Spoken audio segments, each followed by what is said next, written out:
dia 14, né? 15 de outubro. 15h30. Atenção.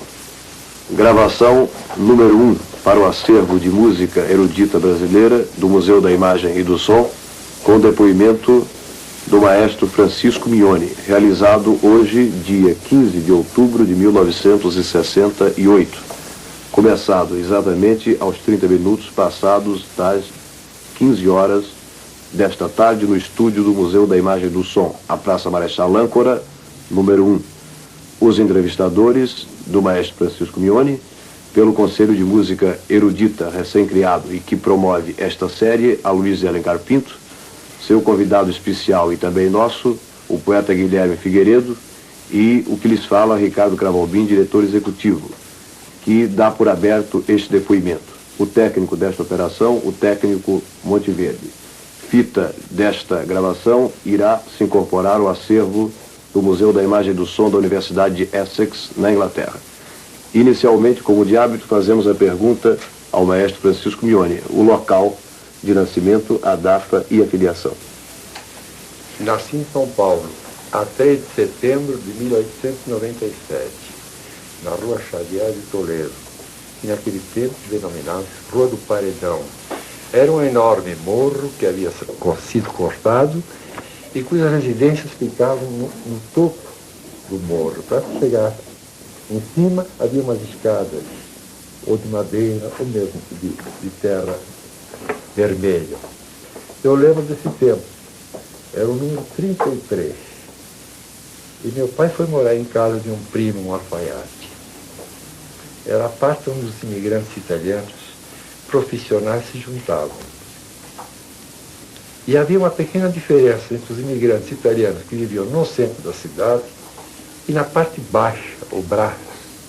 No Brás iam os que tinham profissões ou ofícios menos, não digo nobres, mas enfim, não eram, digamos assim, alfaiates, músicos, iam carpinteiros, gente assim.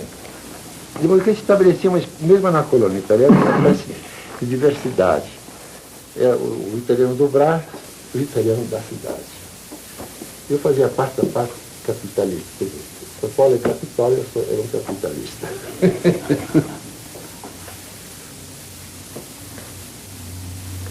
Os meus pais. Meu pai chamava-se Alfério Mignoni. Minha mãe, Virgínia Mignoni. De uma família de quantos? Originários de Salerno, Itália do Sul. Quantos irmãos, maestro? Eu tinha 5 irmãos. Mais velhos ou mais moços? Todos mais moços. Eu fui o primeiro primogênito da família. Relatava o senhor a sua infância. Como ela se desenvolveu? A minha infância se desenvolveu assim. O meu pai chegou no momento em que no Brasil não havia nada. Deu para tocar flauta e não conseguiu. Não havia nada. Não havia teatro. Havia pequenas orquestras de trios que tocavam ou no Guarujá ou em Campinas. Mas na cidade mesmo havia muito pouco. Tanto assim, quando foi iniciado o espetáculo de café, chantant, como chamavam naquele tempo, ele foi obrigado a tocar segundo violino, porque não havia lugar para flauta. E quando ele tocava um bocadinho de violino, lá foi tocar seu segundo violino.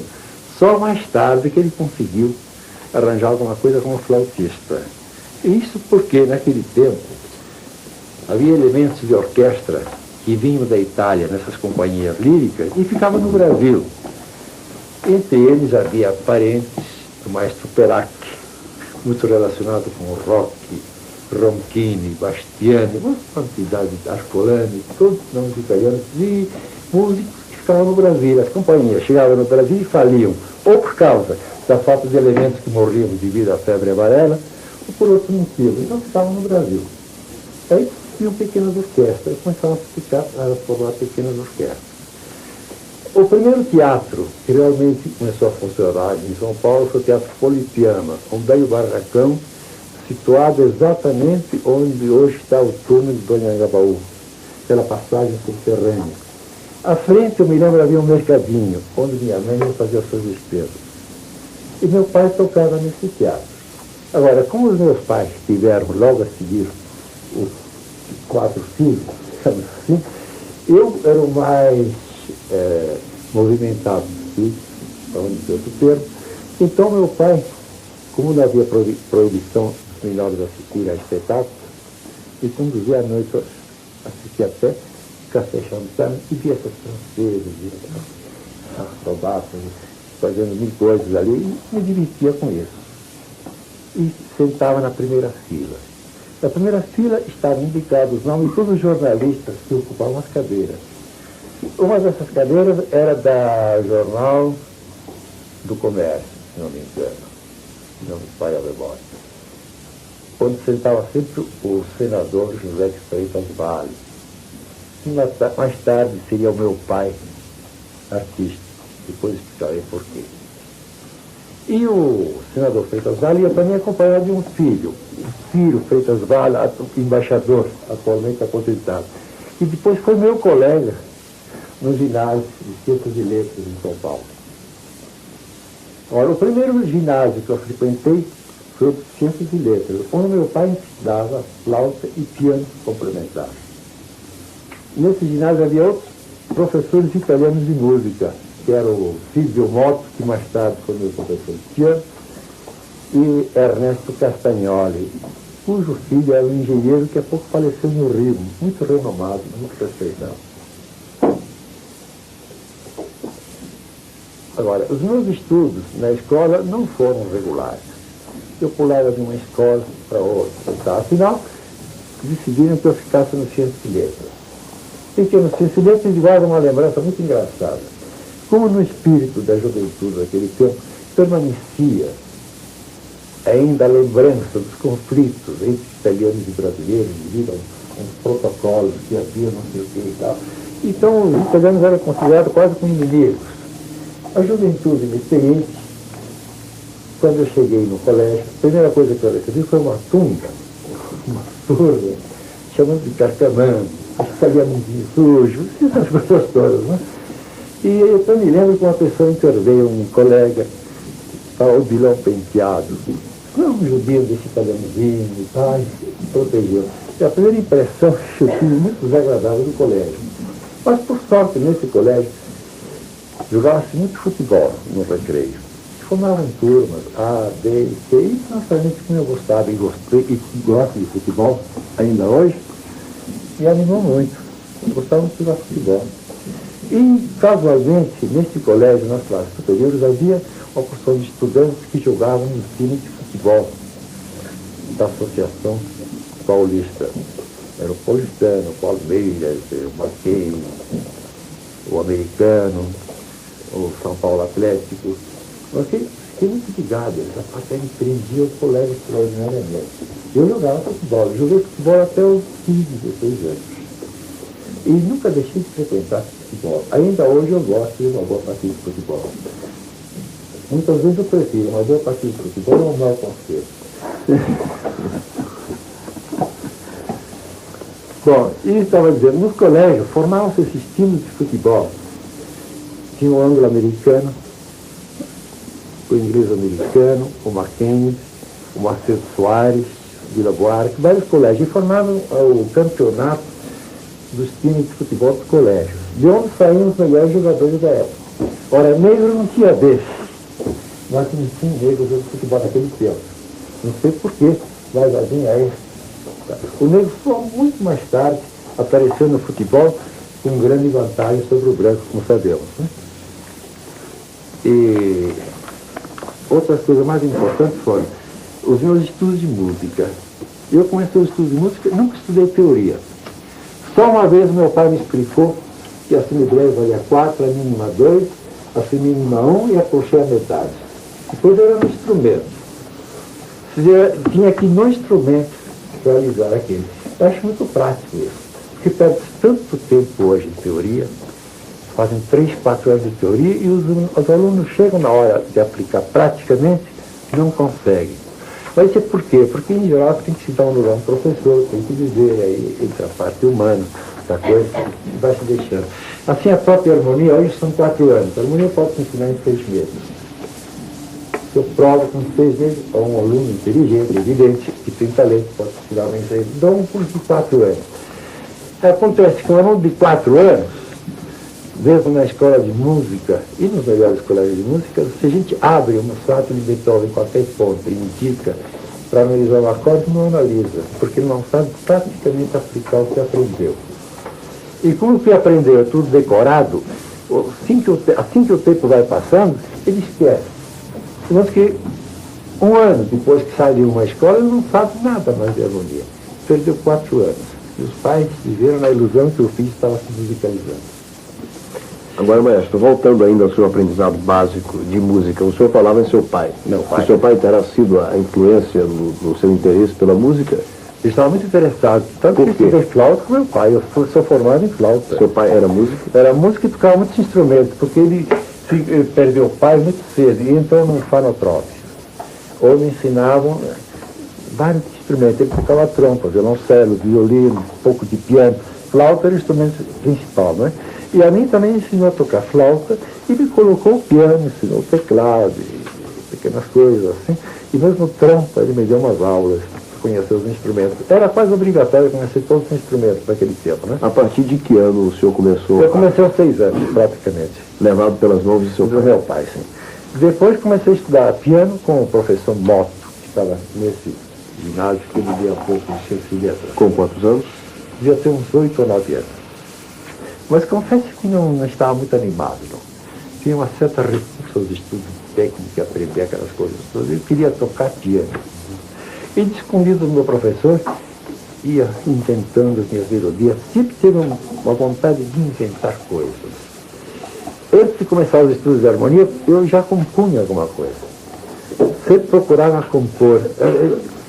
A necessidade de escrever música, mas não sabia como, não tinha o meio, não tinha técnica, não tinha nada, né? Aí, finalmente, meu pai mais adiante decidiu que eu estudasse harmonia. Comecei a estudar com o professor Sabino de Benevides. É um nome muito conhecido lá em São Paulo. Com quantos anos? Já tem uns 12 anos, quando comecei a estudar harmonia. Aí comecei a ver que realmente eu não sabia nada.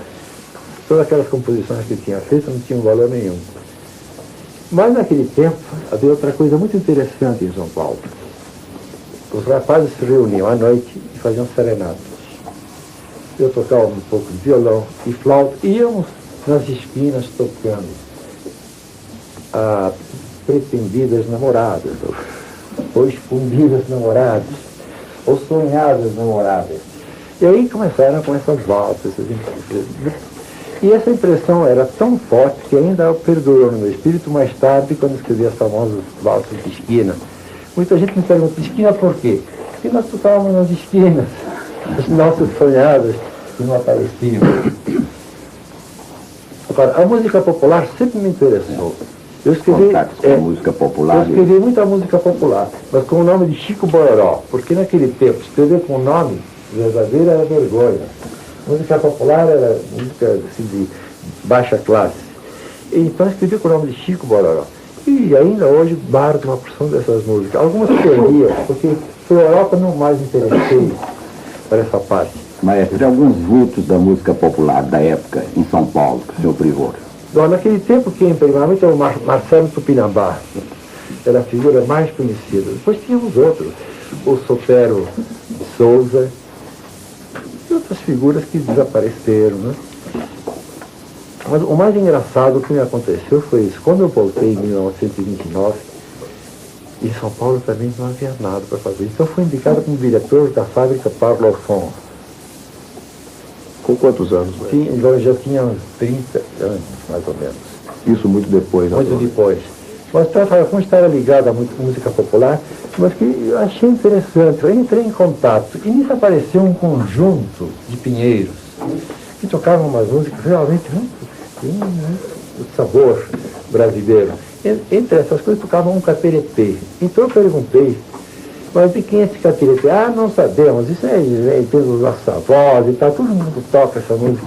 Então eu apontei esse capiretê, tá, mas eu posso aproveitar. E numa das músicas que eu escrevi, capiretê, eu coloquei na segunda parte esse tema. Mas acontece que um outro compositor, o tal Enéas Ferraz, se não me engano, fez a mesma coisa, ouviu essa música e transferiu e publicou.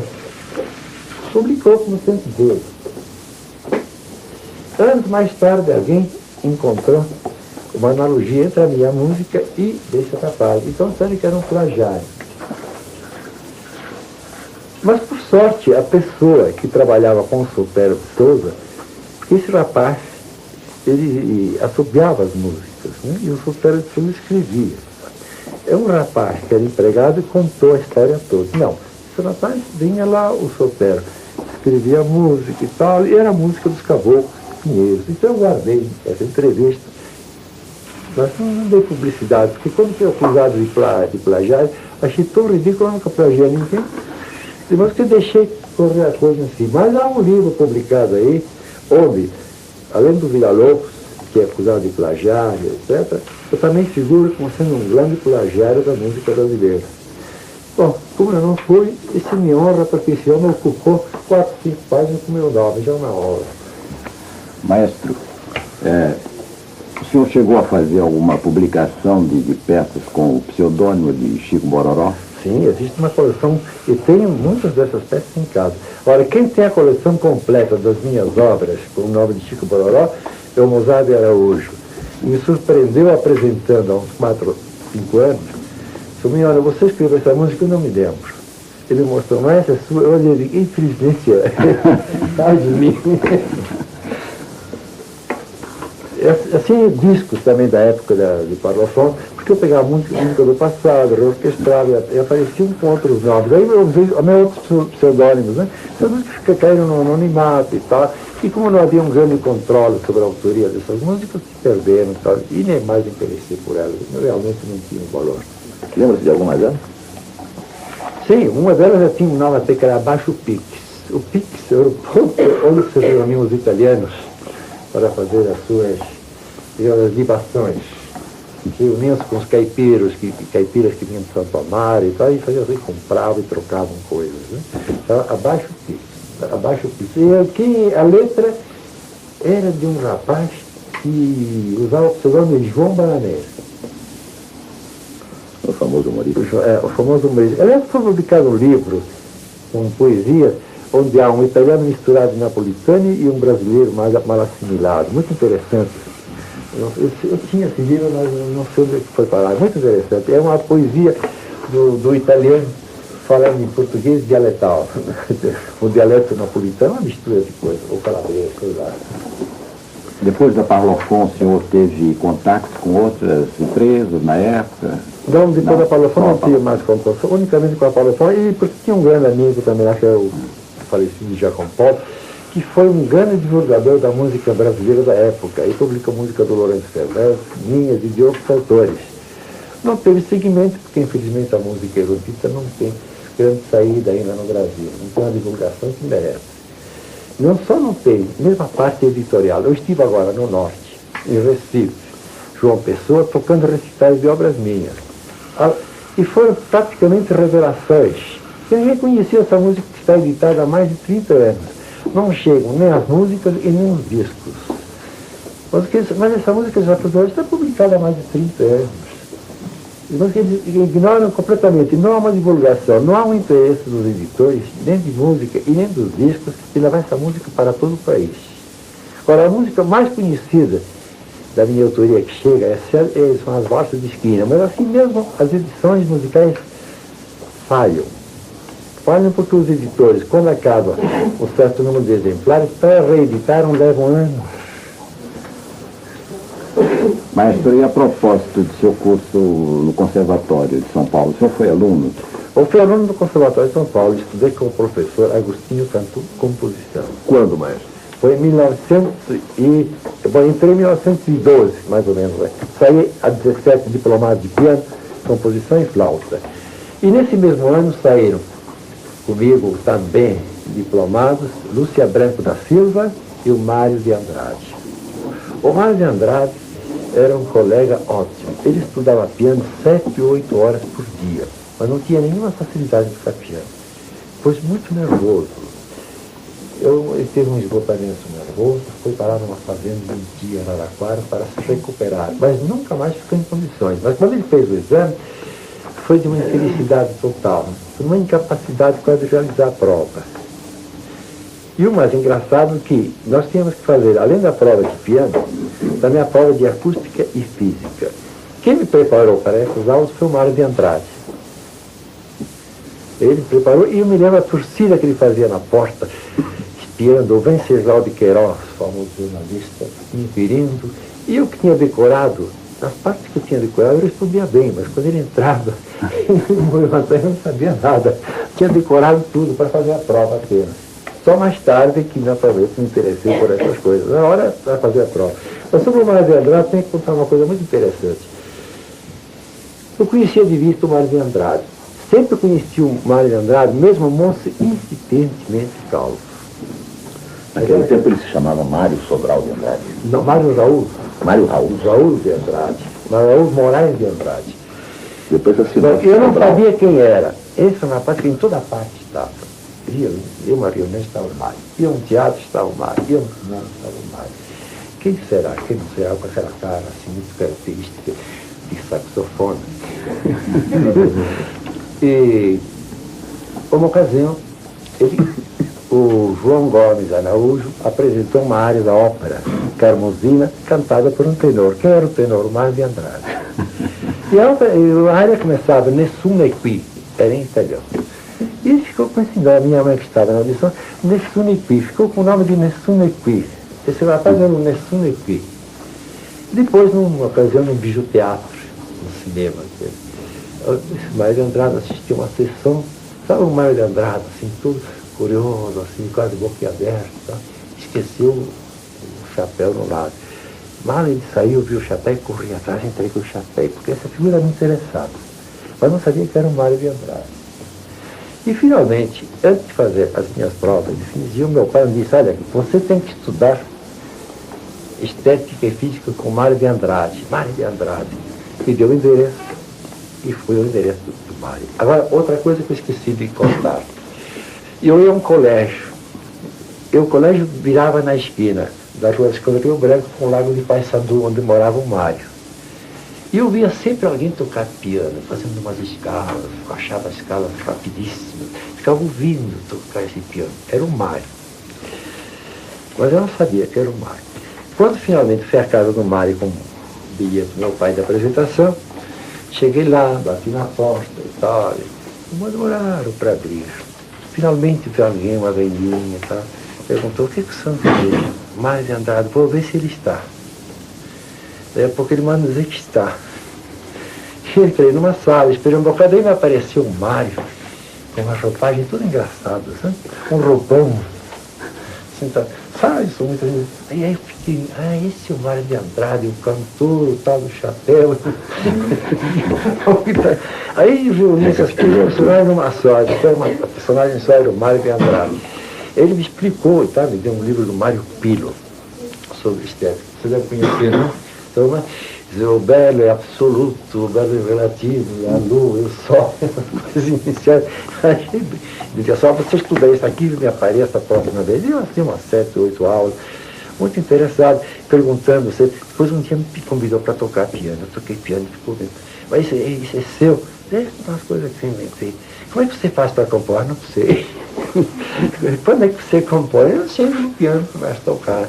Estava todo interessado. Aí disse ao meu pai, sabe, seu filho tem muito talento para composição, para estudar composição. Eu ficou assim, vamos ver o que se pode fazer. Bom, agora vamos entrar na parte de composição dela. Na parte de composição, eu comecei a estudar com o Agostinho Cantu, mas o Agostinho Cantu era um espírito retrógrado. Um sujeito assim, que só chegava a ter Beethoven, Chopin, Debussy já era um monstro de 7 cabeças. Aos quantos anos, né? Isso eu devia ter, uns 15 anos. O senhor começou a estudar composição aos 15 anos, com Cantu. Com Cantu.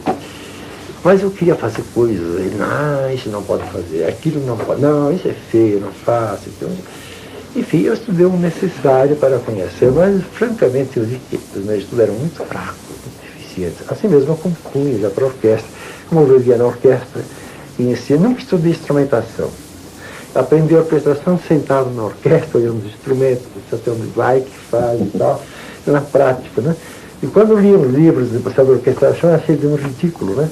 Ensinam coisas que absolutamente, os instrumentos muitas vezes não podem fazer, né? Bom, assim que eu aprendi a orquestração na prática, e finalmente o senador Freitas Vale, que ia sempre, e se dava muito com meu pai, perguntava notícias. Seu Pips apareceu lá na Vila Quirial. A Vila Quirial era uma vila quase senhorial. O Freitas Vale enviou e tinha assim uma casa de espaços amigos, recebia todos os artistas, tudo quanto era poeta, quanto era intelectual, e a casa do Freitas Vale. O próprio Bilac e Coelho Neto eram hóspedes. E quando essa gente chegava a São Paulo, era uma festa em casa do Freitas Vale. Era realmente um mecenas, protegia todos os artistas. Dizem que explorava, é provável que explorasse.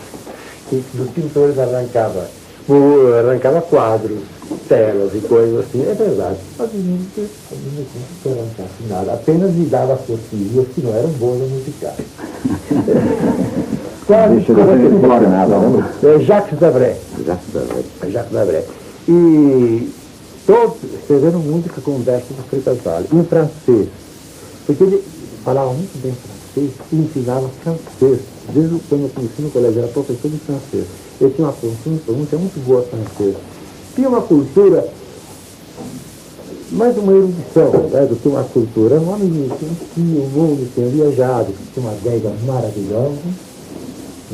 Embaixo, né, onde tinha essa adega, uma sala de refeição, onde reunia aos domingos todos os amigos, todos os convidados. Tudo quanto era intelectual aparecia lá. Então, o intelectual que aparecesse quase não fosse hóspede da vida criada.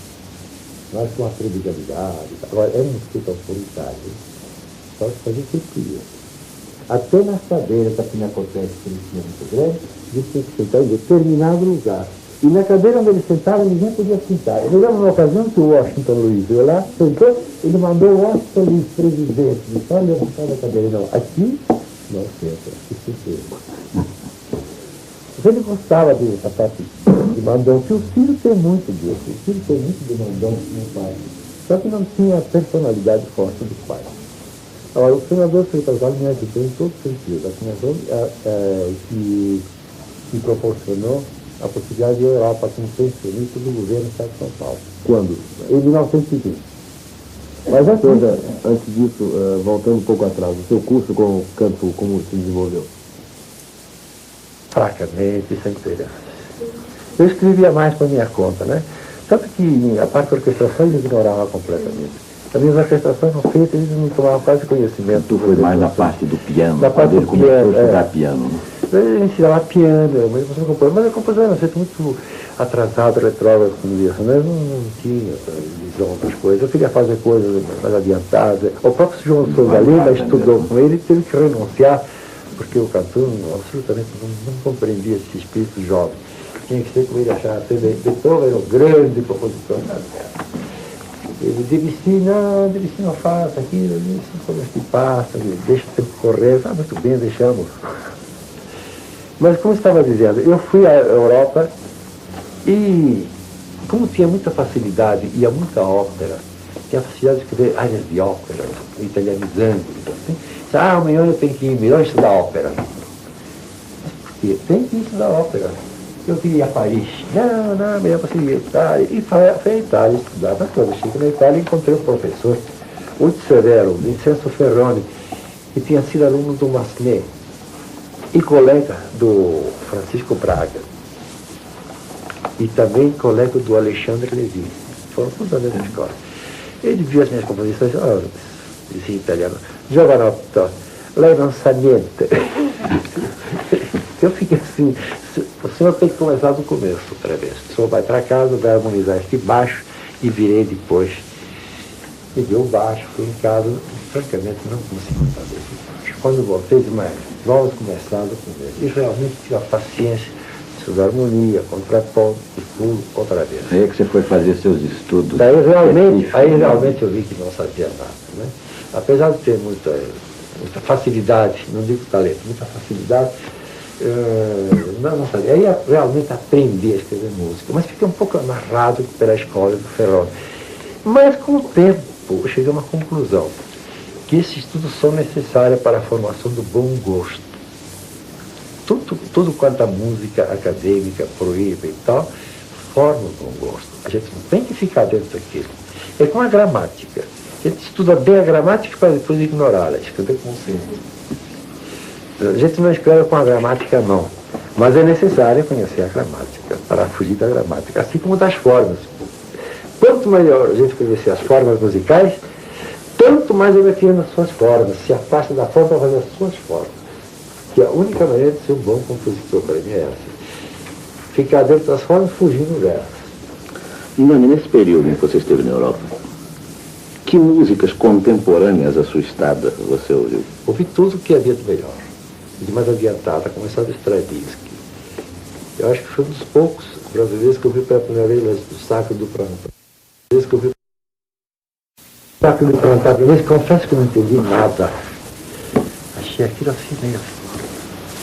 Não estava ainda pronto para aquilo. No entanto, já tinha assistido muitas vezes Pelléas e Mélisande em francês, dirigido pelo Toscanini no Teatro Scala. Estava interessadíssimo com a ópera. Assim como a própria ópera do Piquet, que é a primeira que levaram, a Débora e a ela, achava formidável. Eu vi Petrologia, acompanhar. Cheguei a ouvir o Tristão, não sei quantas vezes. Nunca ouvi o Tristão inteiro. Sempre ouvi um ato, depois eu ouvi o segundo, depois eu ouvi o terceiro. Nunca ouvi a ópera inteira, porque eu estudava tudo que acontecia, os processos de orquestra. Ficava assim na galeria, olhando, absorvendo aquilo tudo.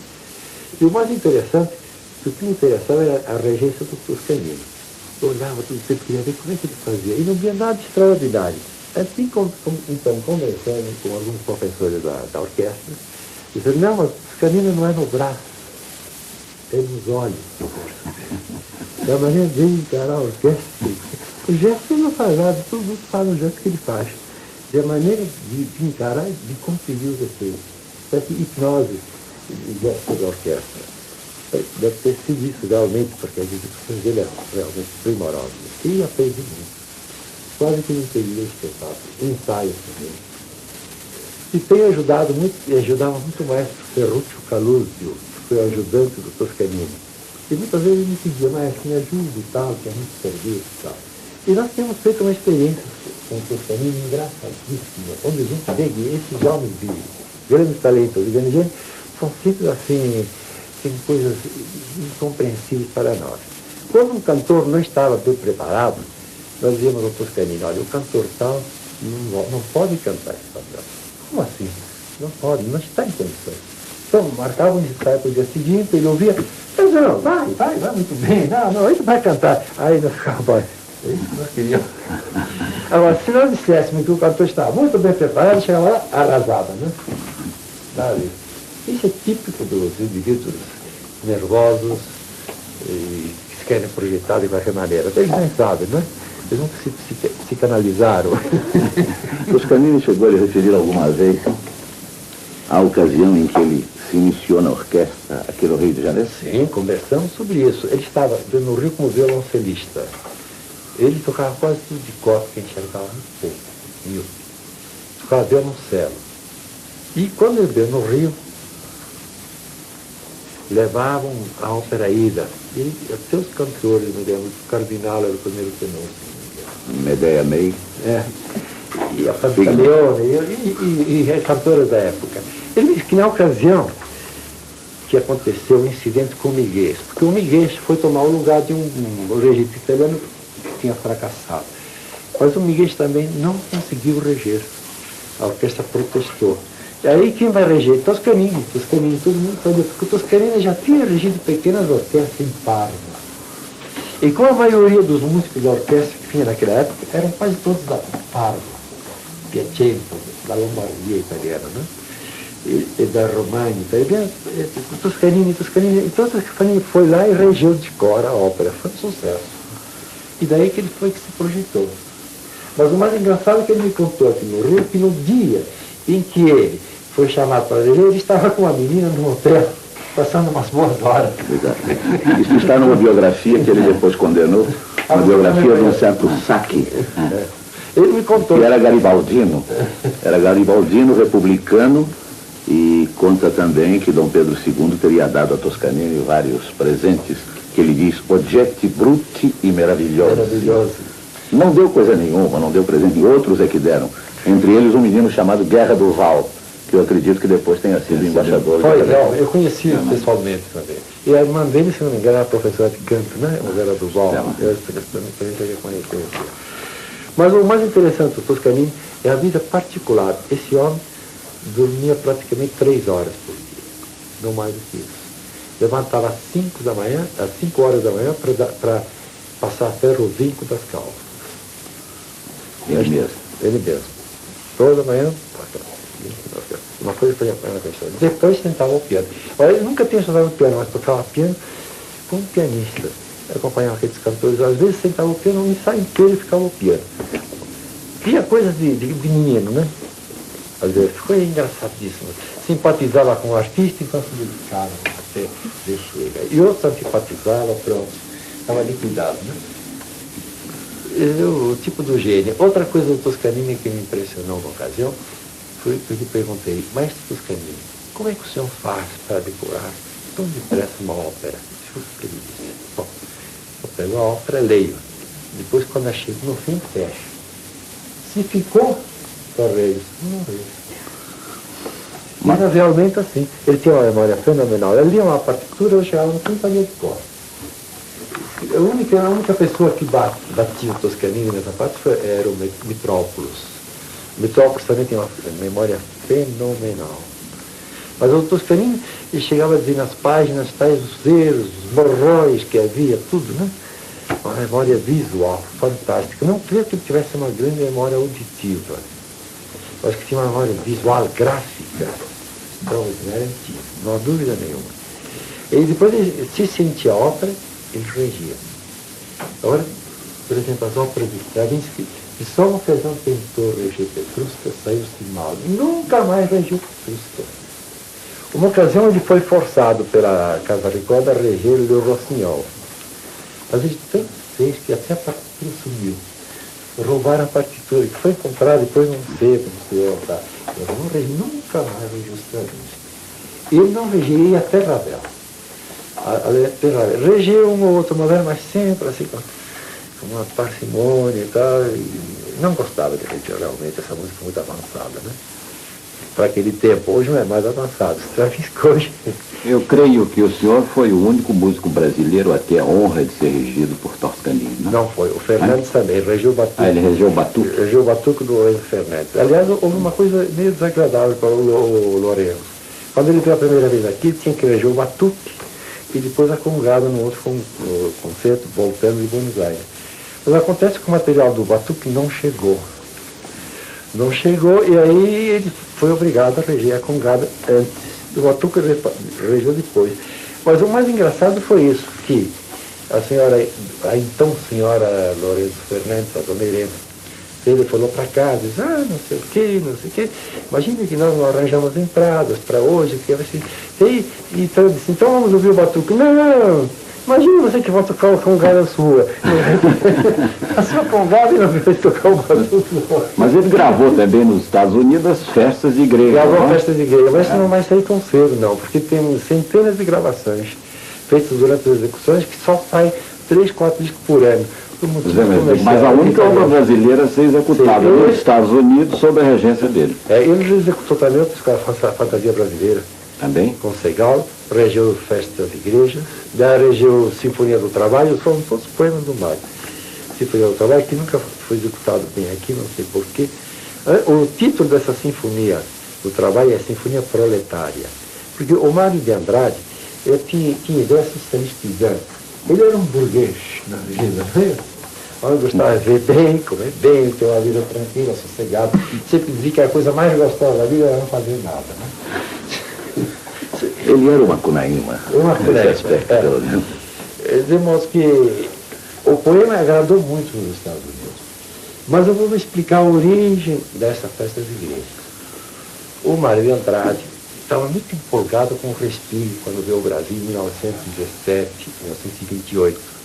Elegeu os concertos de São Paulo e depois veio aqui. E levava aqueles poemas, Pini de Roma, Festa de Roma, Fontana de Roma e tal, que são poemas, não são realmente poemas, são impressões sinfônicas. Então o Mário diz, olha, você devia escrever umas coisas assim, como Respira, não sei o que e tal. E bom, então você faça uma coisa, você me escreva aí e eu faço a música. Você faz a música? Faço. E dias depois ele me apareceu com 3. Um era Festa das Igrejas, feito exatamente como Fontana de Roma. Primeiro, segundo, terceiro e quarto.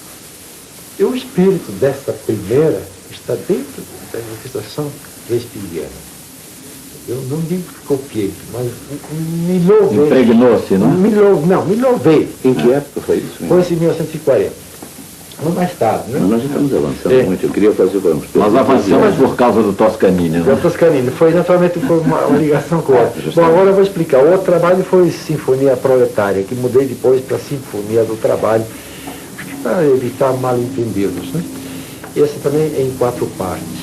E finalmente é a Sinfonia Amazônica que não acabei. E tem um esboço de um outro trabalho que também não consegui levar a cabo. Depois eu me superei, achei que essas coisas tinham passado e não interessavam mais. Mas que agora estou pronto a voltar atrás. Maestro, e ainda na Itália, outros vultos assim, da música, da época... Eu conheci o Pizzetti, ele era diretor do Conservatório de Milão. Casella. Casella, esse é um grande amigo. Castelnuovo Tedesco. Menos, Castelnuovo Tedesco menos. Mas eu conheci muito o Casella e o Pizzetti. E o Pizzetti, ele todo dia sistematicamente trabalha 7 horas, coisa mais séria. E eu expliquei a minha situação, eu fui lá e falando sobre ópera. Um dia me pus a mão no ombro e disse, Mignone, sabe o que eu gostaria de escrever? Que uma boa cançoneta napolitana. Muito bom. Muito bom. E o senhor ficou quanto tempo na Itália, maestro, nessa sua formação? Eu fiquei praticamente 9 anos na Europa. Eu fui para 5, passei para 7, fiquei lá, mas vivi muito tempo em Madrid. De 1920 a 1929. De 29, que foi a época que voltei ao Brasil depois, né? Mas até eu fiquei lá. Mas houve uma coisa engraçadíssima. Eu escrevi uma ópera com um argumento espanhol. Em Madrid? Em Madrid. Eu me apaixonei por uma escritora espanhola, e essa tinha um livreto. Eu achei que devia escrever essa ópera, a famosa ópera O Inocente, né?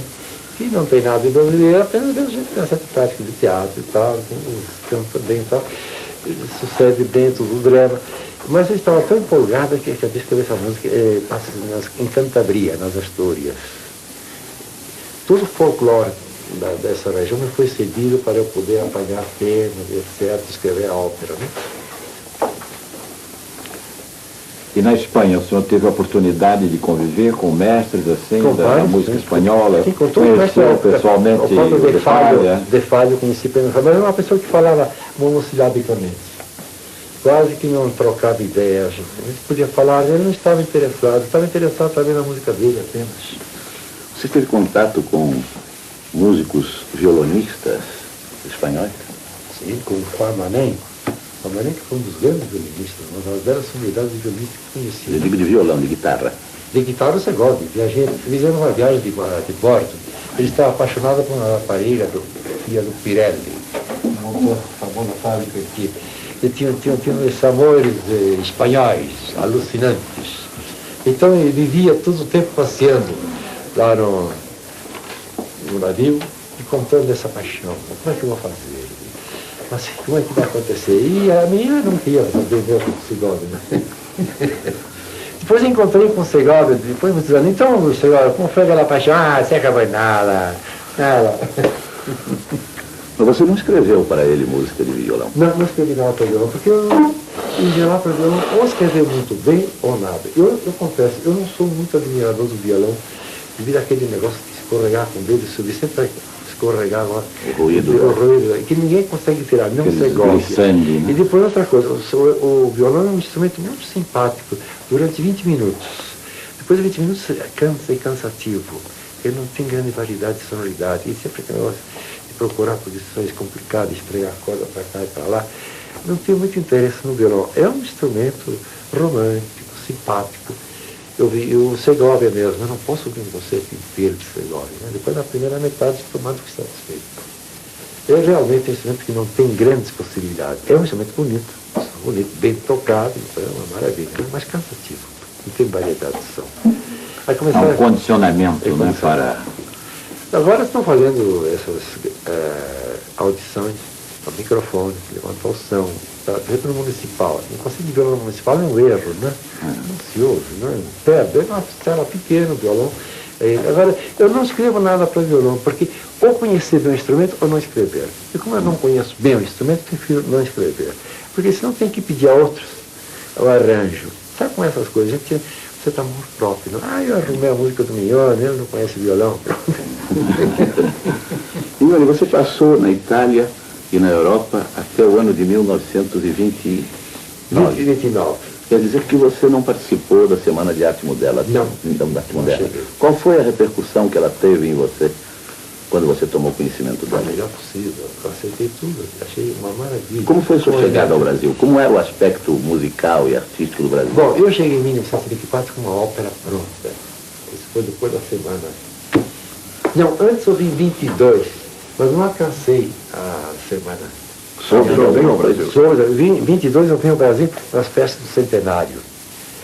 Mas porque estavam tratando de encomendar uma ópera para comemorar o centenário. E o senador Veiga Miranda tinha até estabelecido um prêmio. Mas a verba desse prêmio não saiu. E eu, como já tinha escrito a ópera, que me tinham falado, era o Contratador dos Diamantes. Esse Contratador dos Diamantes saiu por isso. Quando levaram o drama em São Paulo em 1917, eu fazia o papel de maestro Plácido, que rege um minueto, de cabeleiro empoado e tal, e era um bonito rapaz naquele tempo, e todas as moças achavam uma maravilha. Eu e o Otávio Pinto, né, as duas figuras de próximos, rapazes bonitos. Então achei que devia escrever a música, todo mundo, não, escreva, faça a música. E, de fato, me empolguei, fui em Milão, e como meu professor de literatura lá, elaboramos um libreto mais ou menos sobre a ópera e tal, que foi representado. É uma ópera, aliás, muito teatral. Ela não é levada porque apresenta dificuldades cênicas, como o segundo ato, onde há a congada com os pretos. E sobre o negócio dos pretos, por isso há pouco, eu me lembro sempre em São Paulo, Prestes Maia, na ocasião eu levei o bailado Leilão de Pretos. Ele proibiu. Pretos no Teatro Municipal não entra. A época era ainda... Isso não foi há muito tempo, não. Isso foi há uns 20 anos, mais ou menos, uns 18 anos atrás. E aqui também, quando levaram a contratador, mas como vamos fazer? Então esse Donga, não sei se conhecem, Sim, o Donga dançava, né? Ele arranjou o conjunto e tal. Donga da música popular, o autor do primeiro samba. Aliás, sobre essa ópera eu tenho todo um episódio a contar. Eu escrevi a ópera e voltei em 22 no Brasil, pensando que fosse realizar esse concurso. Não se realizou. Eu fiquei com a ópera, guardei, voltei para a Europa. Em 24 eu voltei ao Brasil. Porque tinham encaixado essa ópera no programa, na temporada. Mas quem encaixou essa ópera foi o Luigi Chiafarelli, que era o pai da minha falecida senhora, Dona Lídia. Ele escreveu com ele Neto uma carta, recomendando a minha ópera. Então eu vim aqui no Rio, e como era muito rapaz naquela época, me interessei. Havia um conjunto lá de senhoras, de moças e tal. Eu tocava muito bem piano, eu toquei a minha ópera, cantando, cantarolando. Não, mas que ópera. Eu fui o Neto, também ficou ouvindo e tal. E escreveu uma carta, que saiu publicada numa revista, dizendo, eu vou ajudar o menino. Eu vou ajudar como tem ajudado tantos moços da época, mas a paga eu já sei qual será mais tarde. Eu sempre me lembro dessa frase, mas você apaga qual será mais tarde. Afinal, a ópera foi encaixada na temporada. Mas nessa mesma temporada, como o Coelho Neto fazia parte da comissão artística, encaixaram, introduziram também a execução Saldunes, libreto de Coelho Neto e música do Miguel. E como o Coelho Neto era uma pessoa de peso naquela ocasião, o regente, o Vincenzo de Leite, em lugar de cuidar da minha ópera, se interessou pelos Saldunes. E começaram a ensaiar Saldunes. Quando eu apareci com a minha ópera, havia artistas. Porque, em geral, aqueles artistas que vinham naquela época tinham que fazer a coisa certa. Não queriam cantar óperas novas para cantar uma vez só na vida. Então, como é que eu faço? O barítono São Marco, que era o diretor da Escola de Canto do Teatro Municipal daqui, ficou com pena, né? Maestro, vai parecer muito difícil este ano, não sei o quê e tal. Mas como é que se poderia fazer? Que jeito podemos dar? Mas não tem nem cenário para isso. Não, cenário eu arranjo lá em São Paulo. Vou falar com a dona Antonieta Prado e ela me cederá o cenário do drama. Bom, isso seria uma parte. E a roupagem a gente vê com a Andrea Chenier e outras óperas, assim, vamos arrumar isso. Me deixa a ópera aqui, deixei a ópera lá. No dia seguinte ele me telefonou: maestro, o senhor pode passar aqui no teatro? Então, posso passar. Tem uma boa novidade para o senhor aqui. Cheguei lá, olha, o maestro Cooper, onde estiver aqui folheando a sua ópera, ele disse que gostaria de levar a sua ópera. Isso é um passo à frente. Ele marcou um encontro com o maestro Cooper. Ele disse: sua ópera é muito central, isso aí, muito bem escrita para canto, não sei o quê. Eu fiquei tudo animado. Agora vamos preparar quem canta. Quem canta? Bom, protagonista, Cotinha, tinha que ser a Dalaritza. Bom, a Dalaritza procura no antigo Palácio, recebe e tal. Expliquei que tem uma ópera. Maestro, estou na fim da temporada, eu já saí do Brasil, estou cansado, cantei em Buenos Aires, no Chile, aqui. Fiquei assim: a senhora poderia ouvir minha ópera? Perdão, a experiência que tem, dizer que acha. Mas não, se ouvir, você não vai cantar para coisa nenhuma. Então fomos no teatro, marcamos, toquei a parte de soprano. Eu não vi, tá? A parte realmente é muito bonita, mas precisa arranjar um tenor. Se não tiver um bom tenor, eu não canto. Já está um passo à frente. Quem pode ser? Tem um só tenor disponível, o Crime, um siciliano, que era o pai desse menino Crime, que atualmente é comprimado aí. Crime chegou, nesse dia eu fui almoçar na Rotisserie Sportman, que era na rua Gonçalves Dias, onde ele sempre almoçava. Eu fui almoçar lá, eu não tinha dinheiro, mas almocei lá daquele jeito, esperando ele acabar de almoçar. Quando ele estava no finzinho, no café, fui me aproximando. Senhor Crime e tal, que aplaude muito e tal. Eu gostaria que o senhor ouvisse a minha ópera. Mas o senhor o que é? Eu não sou compositor, né? Eu estou no fim, vou cantar mais uma Andrea Chenier, vou embora. Mas mesma coisa, o mesmo trabalho que fiz com a Dalaritza, expliquei e tal. Aliás, tem uma coisa, a Dalaritza cantaria, se o senhor cantasse. Ele ficou assim: bom, vamos ouvir a ópera. E foi ao teatro, ouviu a ópera, a Dalaritza veio junto, ali vamos estabelecer. E agora o Bareto, protagonista. Catequizando de um para o outro. Segura até o mesmo trabalho, e o Zaleski o baixo. Final coisa. Olha, chega a parte com gado. E a com gado? Não tem balé. Naquele tempo, a orquestra e o coro vinha de Buenos Aires. Aqui não tínhamos nada. É só gente fora, até 24. Aí como fazemos? Aí me lembrei do Donga. Tinha conhecido esse Donga e tal. Fui falar: Donga, se é possível assim? Não, então isso. Eu arrumo para o senhor isso. Eu posso dar um jeito. E de fato ele arrumou.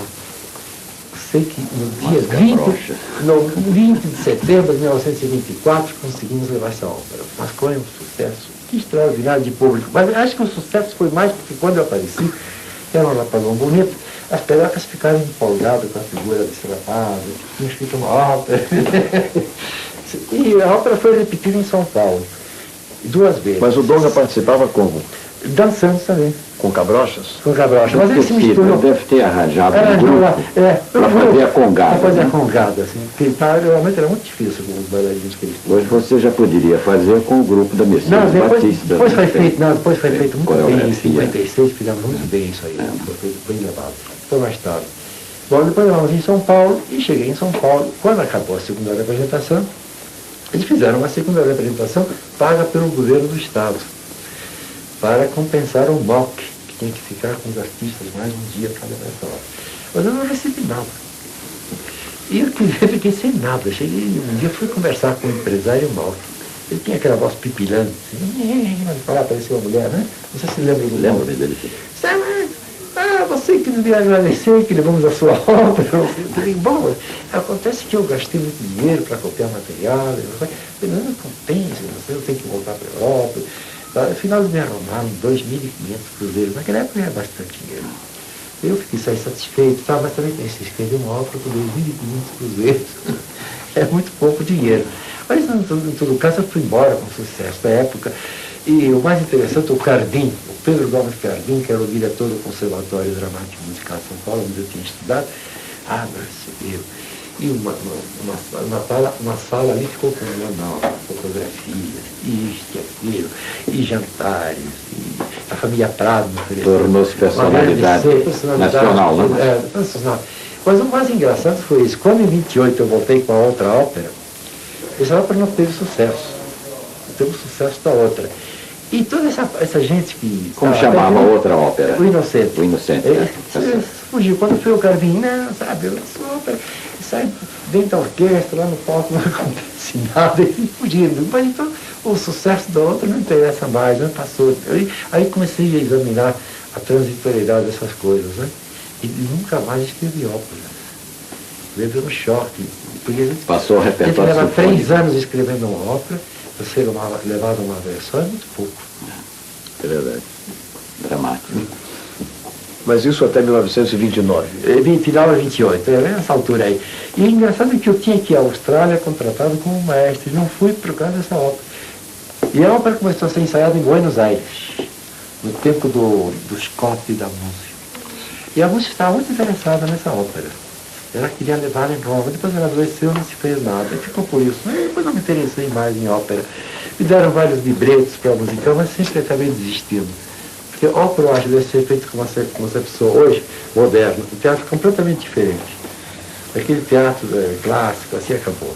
Hoje o teatro deve ser um grande movimento. Não havendo movimento, é melhor não fazer ópera lírica. Outra coisa, ópera sinfônica, uma sinfonia, um concerto. Um oratório. A ópera sem movimento morre. Agora, precisa de uma intensidade extraordinária. E ainda não encontrei até hoje alguma coisa que empolgasse. O senhor fez um total de quantas óperas até 1929? 28. Só 2. Todas as outras sempre fazia a mesma Iracema que tinha começado, cruzilhado. Os nomes mesmo, maestro? A primeira? A primeira é o Contratador dos Diamantes. E a segunda? E a segunda, O Inocente. Em espanhol é El Jayón, que seria o enjeitado, mas como a palavra enjeitada é muito feia, pusemos o Inocente.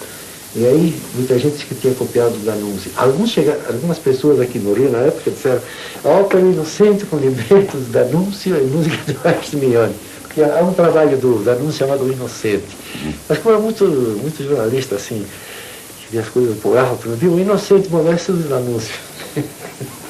Mestre, de volta da Europa, o senhor foi para São Paulo? Bom, fui a São Paulo. Radicou-se em São Paulo? Procurei radicar em São Paulo. Entrei no conservatório como professor, mas também a situação é medonha, não havia nada. Maestro, eu exatamente agora incidiria minha pergunta um reforço à pergunta do nosso Guilherme Figueiredo. Sim. Como o senhor encontrou, depois dessa sua volta, a situação musical no Brasil? Péssima. Em São Paulo, péssima. Aqui no Rio fazia-se um pouco mais de música. Em São Paulo estava numa verdadeira revolução. Quer dizer, tinha acontecido que o advento do rádio, né, tinha espalhado a orquestra. Tinha 3 rádios, espalharam a orquestra sinfônica quase que não funcionava. Não precisava mais interessar em tocar em rádio, mas também para escolher a rádio era tão pouco. Eram alguns maestros que tinham tomado conta e não tinha nada. Então fui lecionar piano. Eu selecionei no piano, harmonia, no conservatório. Mas aquilo não dava resultado nenhum. E durante esse tempo que estava em São Paulo, de vez em quando eu vim no Rio. E verifiquei que no Rio havia muito mais possibilidades do que em São Paulo. A começar, aqui no Rio, pagou uma cadeira de regente por desistência do Burle Marx. O Burle Marx desistiu da cadeira e eu fui indicado para essa cadeira. Então vim ao Rio, apoiado pelo Sapereiro, que era muito meu amigo, e do qual conservo uma recordação muito simpática pelos traços de amizade, pela maneira como ele sempre me tratou. Depois acabou um mal-entendido com todas as coisas da vida, né? Mas, em todo caso, ele foi meu grande amigo, me protegeu muito, favoreceu a minha possibilidade de ficar radicado no Rio de Janeiro. Entrei na escola e, naquele tempo, eu ganhava 1.000 cruzeiros por mês, que era um conto de réis. Sobrava dinheiro. Corria que ano? Em 1933. Isso que eu ia perguntar, mas já estamos em 1933, a época em que o professor Sapereira estava na escola, na direção da escola. Mas antes disso, houve a direção e a reorganização da escola do Luciano Galé. Foi. Teve algum contato com essa reorganização? Isso é muito importante do ponto de vista da história da história do ensino da música brasileira, a reforma do Luciano Galé. Teve. Você teve alguma participação? Não tive nessa participação, reforma? mas eu tive informações do Mário. O Mário fazia parte. Exato. Eram três, era o Galé, o Mário e o Sapereira que fizeram a reforma. E então o Mário me disse, então eu vou para o Rio para fazer uma coisa muito importante. Ele que estava tratando da recuperação sinfônica na orquestra em São Paulo, se eu vou a São Paulo não posso mais tratar disso. Mas eu vou fazer isto, vai ser uma coisa maravilhosa. Finalmente o Brasil vai ter a escola ideal, a escola padrão. Os propósitos foram os melhores. Nem tudo foi possível realizar por de fatores, que não é o caso agora de enumerar, né? E tomei conhecimento do que estavam fazendo, das cadeiras, alguns foram convidados até por mim, porque eu vim aqui de vez em quando, me lembro o contrabaixista, o Leopardi, o violinista também, que foi para a escola, que queria ficar em São Paulo, Nicolino Milano. Eu disse, não, você vai para lá que você encontrará a possibilidade. E finalmente eu... Mas isso foi muito importante porque marca a renovação do ensino da música no Brasil. Principalmente no setor assim, da iniciação musical, dessas coisas que o... A iniciação musical veio mais tarde. Veio mais tarde, sim. Foi uma iniciação que partiu de 37. Já mais tarde. Já muito mais tarde. E, aliás, o Sapereira nisso trabalhou muito com a minha... Mas eu digo através da cadeira de pedagogia musical que ele criou, né? Ele já veio mais cedo. Daí que partiu a ideia de se fazer o curso de iniciação musical de pedagogia, que depois foi transformado em metodologia, né? O Sapereira realmente era um estudioso. Ele tinha um amor à cadeira extraordinário. Agora, maestro, quer dizer, o senhor já se referiu à sua falecida esposa, entrando na sua vida particular, quando o senhor se casou? Eu casei praticamente em 33, quando vim para o Rio. Não foi realmente um casamento, foi uma grande paixão amorosa que eu tive, né? Depois acabou num casamento. Com quem? Com a minha falecida esposa, né? A dona Lídia Chiafarelli, filha do Luiz Chiafarelli, professor da Guiomar, mais famoso, mais uma das melhores professores, o maior professor de piano que o Brasil já... O maior